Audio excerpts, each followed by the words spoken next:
Hey y'all, Merry Christmas. Hope y'all had a Merry Christmas and a Happy New Year. Welcome to 2019.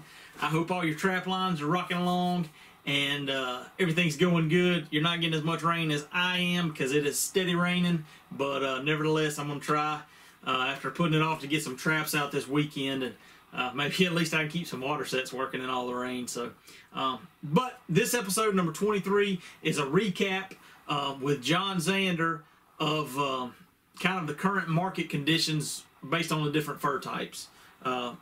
So if you missed the last episode, number 22, we did an interview with fur buyer John Zander, who operates Zander Fur, a family business, and they don't just buy fur like some of the small time fur buyers do. They don't just buy fur and resell it to NAF or anything like that. They actually buy fur direct from trappers and other dealers and fur buyers, and then sell it to end users and customers they have overseas that actually use it. So they're selling, cutting out the middleman and going straight to the people that are manufacturing fur goods. So I don't know why I didn't even think about this. Neither of us thought about it when we were doing the first interview of talking specifically about market conditions as they are. But John goes into some of the market conditions, some of the maybe highlights for this season that he might see coming up. We don't talk specifics, but he does say in there, if you got some fur that you want to get some prices or something like that, give him a call, and he'll try to get you comfortable, familiar with what they're paying, what you could expect for your type of fur. Of course, fur varies even in localized regions a lot. So, they won't be able to tell you what they'll pay until they can actually look at the fur, look at how it was handled, look at how prime it is. But he might can give you a better idea, depending on where you're at, what your fur might bring. So, anyway, I hope this is useful. I hope you're enjoying the podcast. I got some more interviews lined up, and I'm excited about getting the interviews out and kind of getting some other knowledge and get some other folks on. So, if you have an idea for somebody to interview, shoot me a message, because I'm always open to talking trapping with folks. So anyway, hope y'all enjoy John Zander with Zander Fur. All right, sounds good. So one of the questions we get asked pretty frequently, whether it's by email, phone call, directly from trappers, is do you publish a price list, and where can I find it? Is it on your webpage? And we don't publish a price list just because there's so many variations in all the different wild fur. There's so many sections. And just like any commodity, fur is subject to market fluctuations. So, we could be paying one price this week, and then something changes. Next week it's higher or lower. It's pretty much, almost a week-to-week, day-to-day thing at some point. So we always kind of say, just give us a call and let us know where you're trapping, what you have, and we'll give you a pretty good idea of what you can expect when you send your fur in.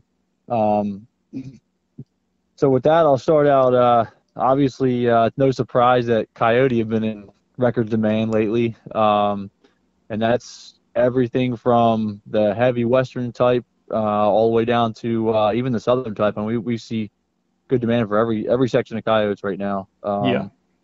And I think it's going to continue for the near future. I mean, I think the heavies are kind of pushing up against a price ceiling where some of the trim makers are kind of really squeezed on what they're getting out of as far as profit, what they're getting out of their materials.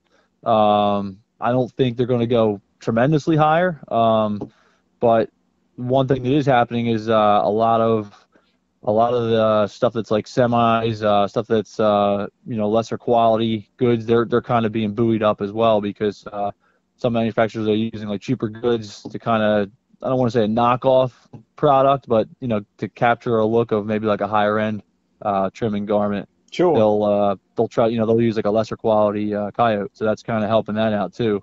And then as far as coons, again, with the trimming, the heavier trimming type coons have been in stronger demand. The prices have been a little bit higher on them.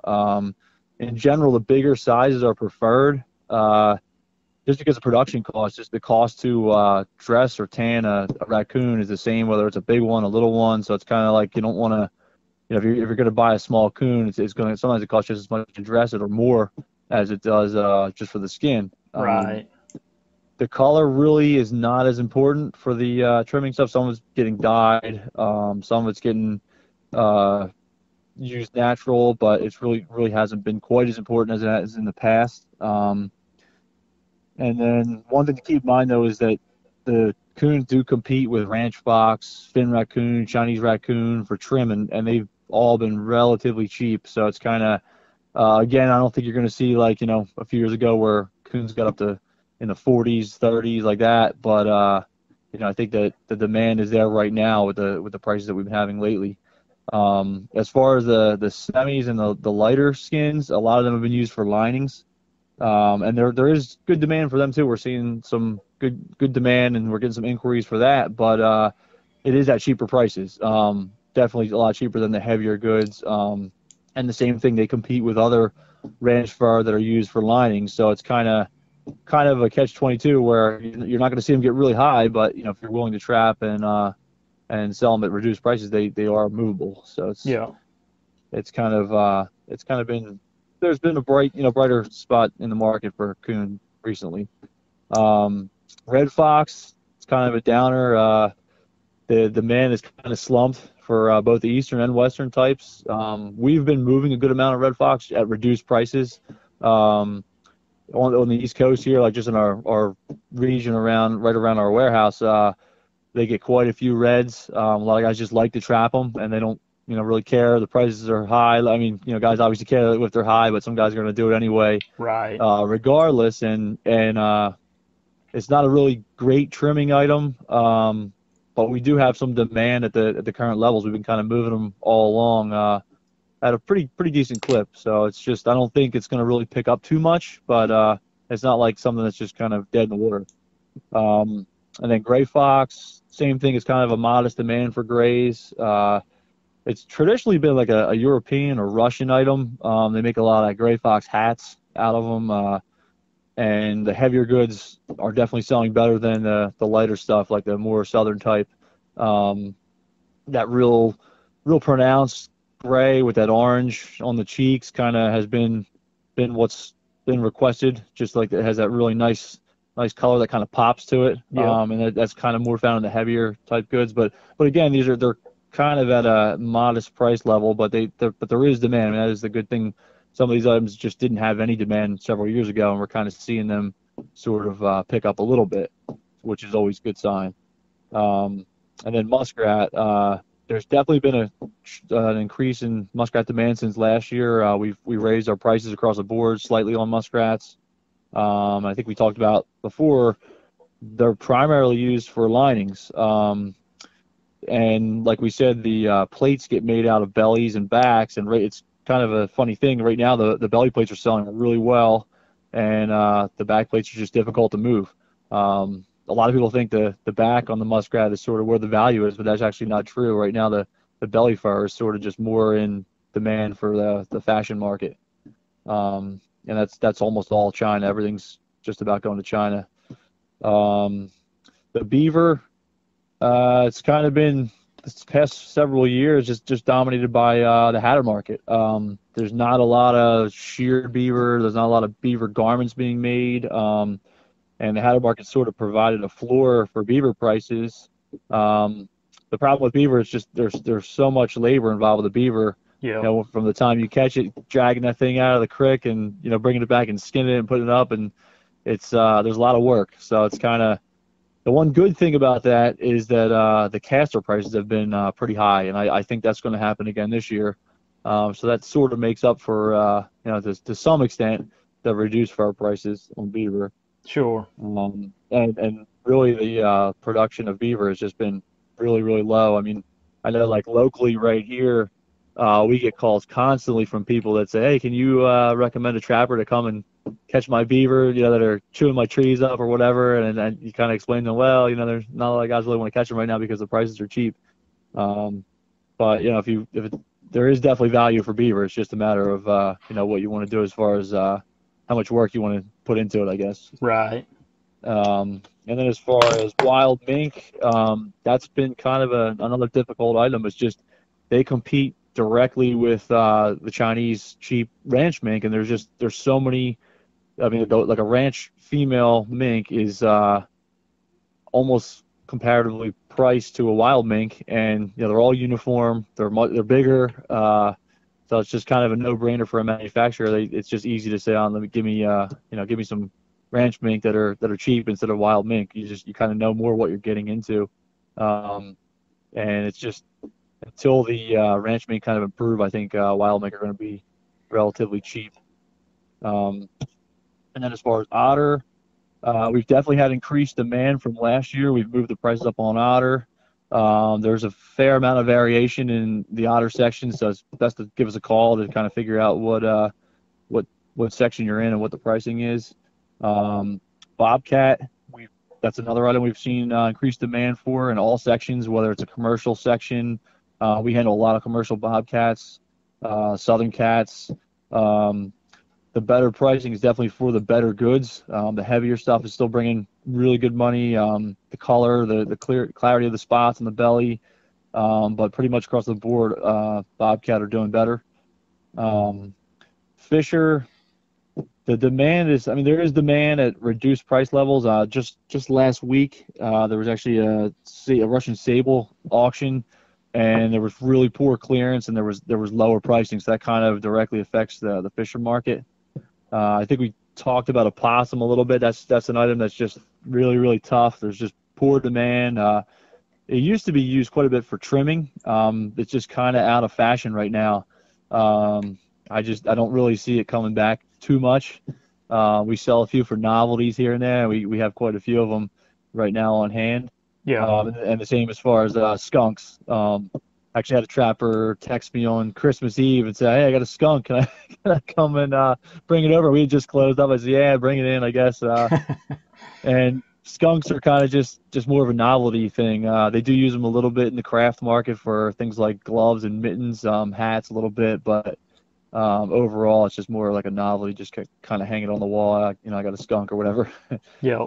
But yeah, and just a couple tips to kind of maximize your average on any species. Like we talked about, definitely proper handling. Just proper presentation of your catch will always get you a better average. Try to trap when your species is prime. A lot of what we're kind of seeing, especially with the coyotes, some of the areas with the really high-priced western coyotes, people think, well, I better go out as early as I can and try to beat everybody else out there and catch them, but they're not prime yet. They just don't have the nice guard hair, and even the underwool is just not quite as full as it should be. Right. So it's just really important. Just wait until those animals are prime, and try to target the in-demand species when possible. I know, obviously, depending on what part of the country you live in, you might only have certain species available to trap. But and if obviously if you just like to do it, that's even better. I just hate to have somebody call and be disappointed. I catch a whole bunch of beaver. What are they bringing? Am I going to get $30 or something for the beaver? It's just kind of the market's just not there right now. And then another thing I've been kind of telling a lot of guys, especially on the coon and the possum, just if you get a small one that isn't going to be worth a lot and it's not really worth your time to put up, just release it. Same with the possum, just kind of release it. It's kind of a shame to kill something and just not get your full value for it. So if you think it's not really worth it, just let it go and let it grow a little bigger for next year. Yeah. But yeah, that's more or less it on the market as of right now. Okay. You mentioned I think it was the Saga Furs auction. Is that still ongoing, or is that finished yet? It just finished, and some items were strong. There wasn't as much clearance as they had hoped, but I think overall it really wasn't as bad as it could have been. Right. And really that affects a lot of trimming prices, but I think, like we touched on before, the coyote trimming market is kind of its own niche where it's just the look of a coyote is more in demand, in and of itself. So it's kind of a little bit independent of that. And talking about bobcats, you mentioned commercial bobcats. What do you mean by that? Just something that's not quite as heavy. Maybe the spots aren't quite as nice. We get quite a few out of like Virginia, West Virginia, Carolinas, like a Southern cat. Right. They're just, they're obviously not the same cat that you're going to get, say, like in Montana, Wyoming. Yep. And where those Montana, Wyoming, those high dollar cats that always wind up going, for the top lots and the four figures, what Yep, what are sure. those get used for?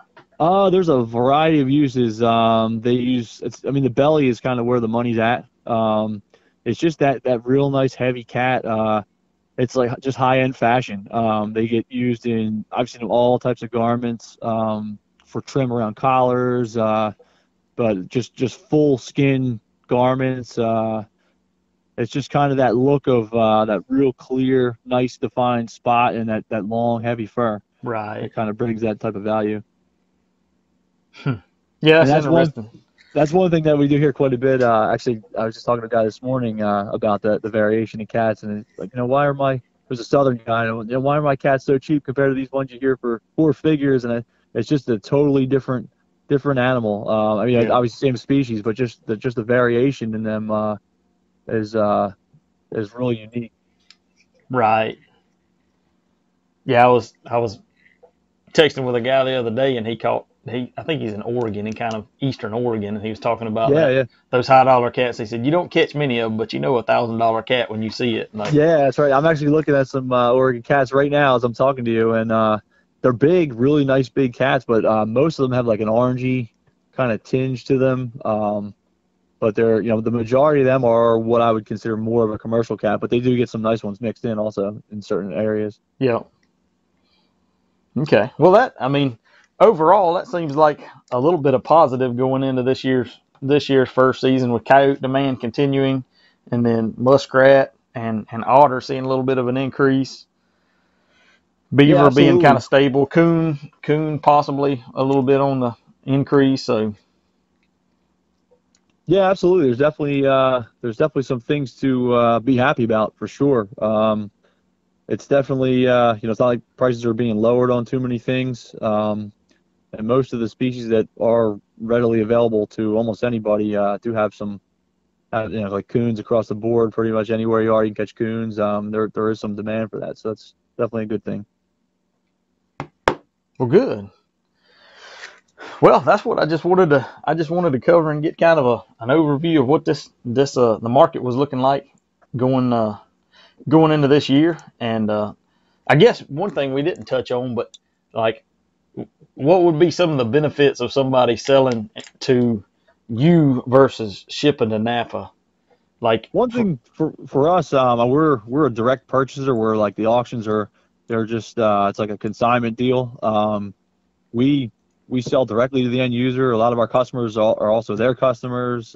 We pay immediately. I know there's a handful of us here that grade your fur, and you can call on the phone and talk right to the person who handled your fur. You can a lot of times I'll say, hey, you had this one coyote maybe had a rub spot here or there, and kind of educate you a little bit on the process of what's going on with your specific fur. It's sort of like a personalized experience. Sure. And if we encourage anybody that wants to come visit us, bring your fur right in, and we with no problem kind of walking you through the process and showing you what we're doing. We have nothing to hide. We'll kind of just try to do what we can to let the trapper know what they can do to maximize the value to them. Immediate payment. There's no commissions, things like that. You don't have things that are held over. We pay you all the time, and regardless, every season. There's really trying to think what else. Yeah, so from what I see, that immediate payment's a pretty big one, because it's been pushing 2 years before I've got paid for some of my fur that I've shipped to Napa, just because of the way the auctions fall and buybacks and things. So that's that's one thing I would say is definitely that's what a lot of guys they just want to get their check and move on. That's one definite advantage for sure. Well, good. Well, I hope you see some interest out of some folks from these interviews, and like I said again, I appreciate you coming on and giving us an update. And oh, absolutely, anytime. If there's anything else else we can do or provide, just let me know.